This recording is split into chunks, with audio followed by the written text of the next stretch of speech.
Okay. Amazing. It's quite an age in which we live, isn't it? Yeah, sort of.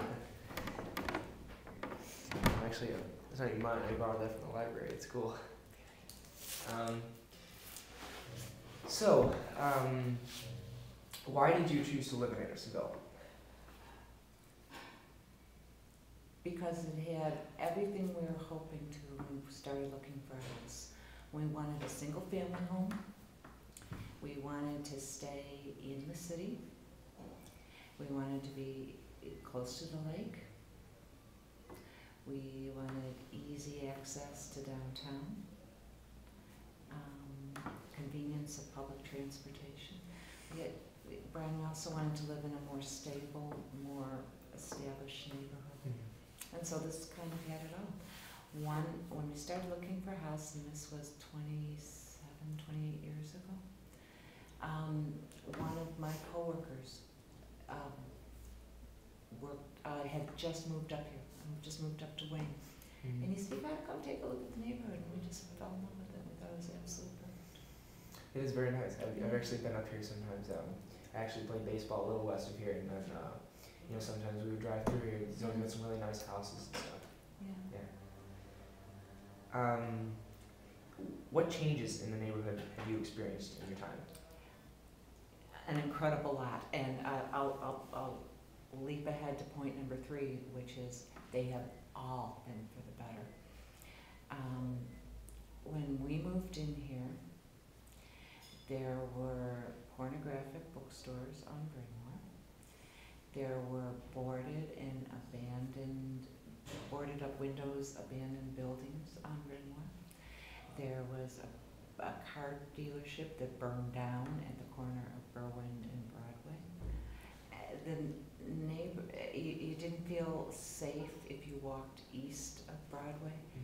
And the strength of the community organizations and the support of the alderman's office and the people who were moving into the neighborhood who wanted it to succeed and become a rural neighborhood just kept chunking away and turning it for the better.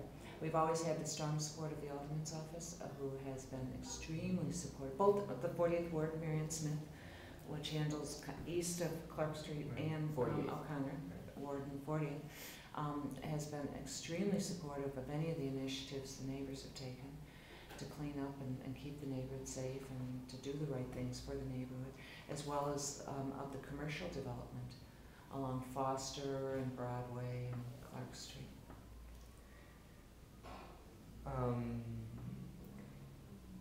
What else would you like to see changed in the future? And you can tell from my notes that I was looking at that. We look at it kind of, since we are public transportation users, we'd love to see the L platforms, the L trains, the stations. Both did you get off at Brynmore? Yes. Yeah, both the Brynmore one and then the Berwyn one, which is closer to our house, cleaned up and modernized. I would really like to see the continued development of Broadway. It'd be kind of nice to lose some of the car dealerships and things like that, or pardon me, car repair shops, and get to some of the development which we've seen start over the past few years. I think we'd continue to like to see the city's willingness to invest in the Edgewater Chamber's willingness to invest in like the planters and the things that make the neighborhood safer, like the traffic circles and things like that. I was on Clark the other day. Right? Yeah, it looks real nice. I mean, it was at night too, so there's a lot of young people and they're going to these different places and bars and stuff.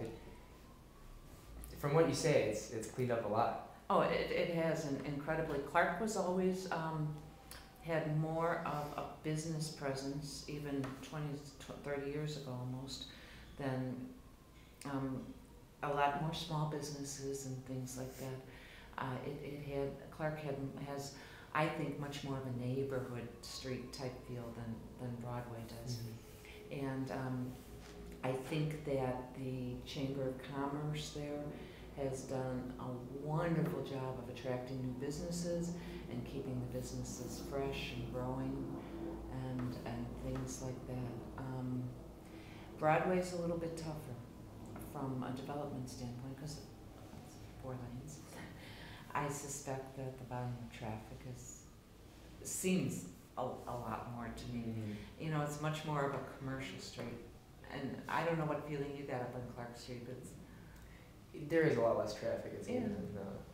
It's a little homier, a little more neighborhoody and things like that than Broadway, to me at least. And do you have a favorite place in the neighborhood? See, now you can read my notes. That's number 5. Actually, the lakefront. That's not fair because I suspect that's a little bit east of. In Andersonville along Clark Street, we enjoyed quite a few of the restaurants up there. There's a great hardware store called Cass Hardware Store that's up there. That's where you can always go if you own an old house and find a lot of the really wacky things that you can't even find in Clark Devon. When we have guests in town, it's always fun to take them to Clark Street because they can go to the Swedish Museum and they can go to some of the I don't know the right word, Brian. Some of the shops that are owned by the local artists and artisans, like the specialty shops, the woodworking and the olive oil and all that kind of stuff. It's kind of an experience in and of itself. Well, thank you. You're welcome. That's it. I could talk for days. You want me to? No.